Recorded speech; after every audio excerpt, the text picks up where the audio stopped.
तो निवेदन करूंगा इस जोड़ी से, कमिश्नर साहब से, माननीय हमारे चेयरमैन साहब से, झगड़ा पट्टी मेट के और विकास पे ध्यान दो।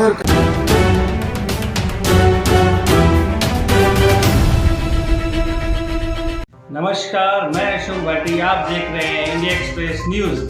आइए डालते हैं आज की मुख्य खबर पर नजर।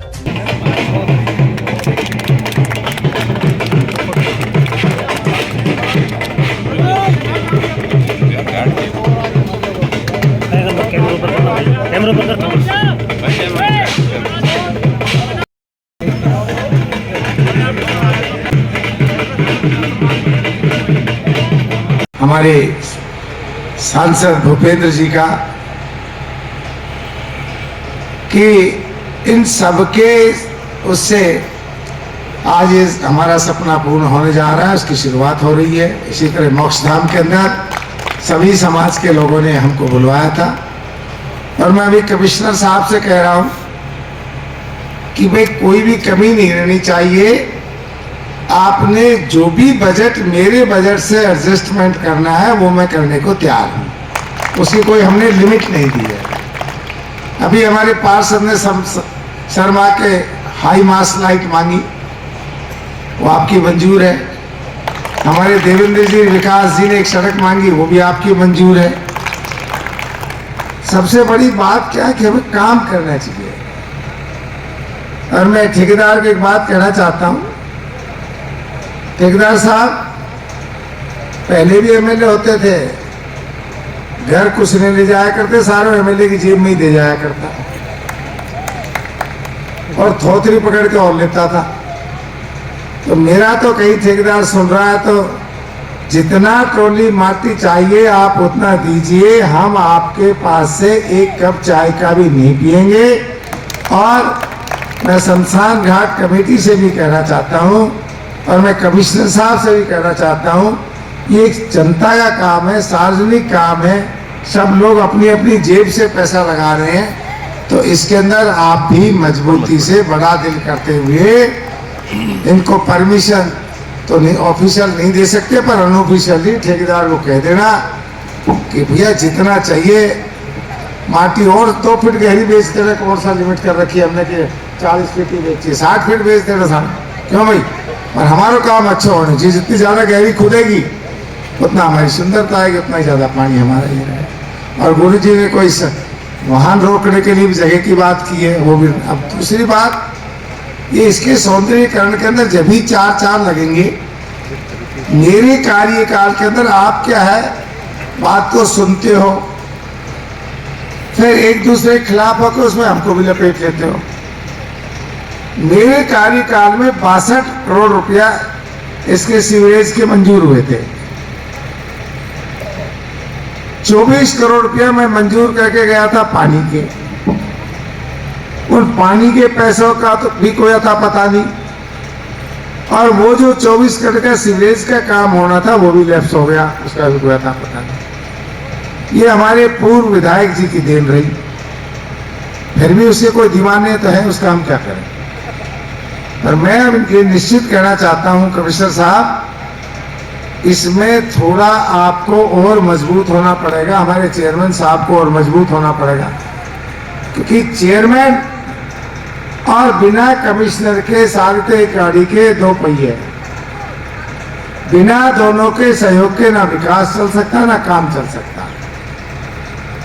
और मैं भी आप लोगों से निवेदन करता हूं, यहाँ पर कमिश्नर साहब आप हमारे चेयरमैन साहब को सहयोग किया करें। साहब आप भी आत्मा में ये लेके चलो कि हमारा जिंदगी है तो विकास है, पैसा हमारे लिए कुछ भी नहीं है। आज मैंने पहली बार देखा है ठेकेदार, अगर हम भी और एमएलए की तरह होता तब तक तो ठेकेदार को बुला लिया होता। तो मैं देखिए आज हमारे जीवन का अर्थ ही नहीं है। 2 दिन बाद ऐसी जगह बैठे मोक्षधाम में, कुछ भी ना लेके जाएंगे, 2.5-3 क्विंटल लकड़ी के अलावा कुछ भी ना मिल जाए, और वो भी टाइम पे मिल जाए तो बहुत बड़ी बात है। तो इसलिए मैं तो निवेदन करूंगा इस जोड़ी से, माननीय कमिश्नर साहब से, माननीय हमारे चेयरमैन साहब से, कि आपका झगड़ा पट्टी मेट के और विकास पे ध्यान दो। और कमिश्नर साहब, आप भी बड़ा दिल करते हुए हमारे चेयरमैन साहब का कोई बकाया है, जेन्युइन है, तो उसको कर दो। कई बार ये बातें हो चुकी है, हमारा चेयरमैन बहुत दुखी हुआ है, तो इसलिए चेयरमैन दुखी मत हुआ कर यार। अब तेरे पास कोई पैसे कमी तो है नहीं, 2-4 करोड़ तेरे अगर मारी भी गई तो क्या फर्क पड़े, जनता का पैसा जनता में गया। तो अब मैं अभी से ही माननीय हमारे कमिश्नर साहब से बात करना चाहता हूं कि मेरी माननीय मंत्री जी से, माननीय मुख्यमंत्री जी से और सरकार से डीएलपी में बात हुई, क्योंकि कुदरती मंत्री भी मेरा निजी दोस्त है और जो सेक्रेटरी है वो भी हमारे एक तरह से परिवार का हिस्सा है। मैं जब मंत्री था तो वो मेरे सेक्रेटरी थे, तो हमारा विकास कहीं रुक ही नहीं सकता। अब ये सीवर क्या सुनते सुनते आपने भी काम पके होंगे, सीवरेज सीवरेज सीवरेज। तो हमने ये तय किया है कि अब हमने इसको 3 फेज में बना रहे हैं। अब माननीय कमिश्नर साहब और चेयरमैन साहब बैठे हुए हैं, आप लोग इस तरह तैयार करो उसको, हम 3 फेज में कराना चाहते हैं कि जिससे काम रुके भी नहीं, पूरा शहर खुद के पड़ा भी ना रहे, अटके भी नहीं, और बहुत जल्दी से जल्दी हमारा सीवरेज का काम भी पूरा हो जाए। क्योंकि एक साथ अगर सारा शहर खुद गया तो हमारे लोगों में बर्दाश्त करने की हिम्मत नहीं, 2 दिन में हमको गाड़ी देने लग जाएंगे अच्छा की जगह। तो हमने इसके 3 फेज बनवा के आया हूं मैं, 22 करोड़ 22 करोड़ और 22 करोड़ टोटल लगेंगे 66 करोड़। तो अभी जो 22 करोड़ का था, क्योंकि इस बजट में हमें 20 करोड़ की घोषणा हुई थी, तो वो 22, उसमें 2 करोड़ रुपए बढ़ रहे हैं, तो वो 22 करोड़ रुपए के लिए फाइनेंस में फाइल चली गई है। महीना 1.5 महीना लगेगा, उसके बाद में हमारे चेयरमैन साहब और हमारे कमिश्नर साहब जानते हैं, एक्सपीरियंस होल्डर है, खूब इन्होंने काम कराए हैं, तो अभी से ही वो रूपरेखा बना ले कि हमारी पहली किस्त 3 किस्तों में जो हम काम करेंगे, पहली किस्त 100% हमारी मंजूर होने जा रही है, जिससे 22 करोड़ के 3, पहला फेज ये, दूसरा ये, तीसरा ये। इसी तरह हमारा बस स्टैंड, हमारे बहुत ही प्रोग्रेस उस पर चल रहा है। कमिश्नर साहब से मैंने रिक्वेस्ट की है कि रोडवेज नहीं बनाई, वो 2 खाद खड़े कर दिए हैं, उनके पास पैसा नहीं है, जब वो गलती भी मेरी की हुई है उस टाइम की। उस टाइम हमारे आईएएस अफसर थे जगरूप सिंह जी, उसके चेयरमैन थे, उसने कहा मैं तुरंत बढ़ा दूंगा, मैं हट गया, वो भी उस पद से हट गए और वो रह गया। तो अब कमिश्नर साहब जितनी जल्दी हो सके आपकी हिम्मत करके मैं आपके साथ हूं, आप इस जमीन को वापस लो। और जो लोग यहाँ बहुत बड़े बड़े सेठ ही बैठे, व्यापारी बैठे, सबसे बड़ा कमाई का भी काम करा रहा हूँ, ये बहुत ही आगे बढ़ेगा, और आगे बढ़ रहा है और कोई जगह नहीं है उसमें। बस स्टैंड पे दुनिया भर की दुकानें निकलेंगी, दुनिया भर की जमीन है, दुनिया भर का किराया आएगा, दुनिया भर की दुकानें नीलाम होगी।